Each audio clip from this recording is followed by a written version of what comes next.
প্রায় আধা ঘন্টা আগে আমি যখন আমার বেরিবান্ধের কাছে গেছি, ফজরে গেছি, তখন গুলির শব্দের কারণে আমি লুকিয়েছিলাম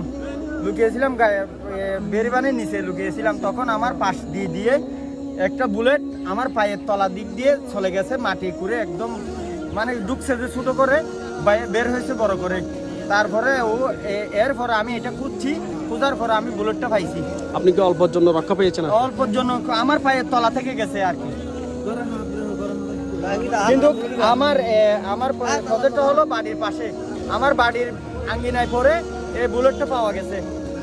তখন আমি আমার পায়ের থেকে বুলেট সহ ও আঙ্গিনার পাশে আমি ছিলাম আর কি।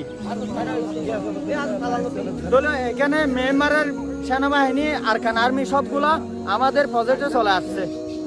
হ্যাঁ, বাংলাদেশে আমাদের অভ্যন্তরে যতগুলো বাংলাদেশি লোক আছে সবগুলাকে দেখে এরা গুলি নিক্ষেপ করতেছে, এরা পালাপালি করে তারপরে বাড়ির মধ্যে চলে আসছে। ভোটার সাইডের মানুষ এভাবে যদি গোলাগুলি করলি আরা সরকার তুই অনেক সাবধান চাই, আরা সরকার কই দি এভাবে করলে পেগুর চলাচল করছি, আরা বসবাস করছি, তাহলে আরা খুব বইতে আছি, কষ্টতে আছি ভাই। আরা সরকার তুই অনেক সাবধান করতে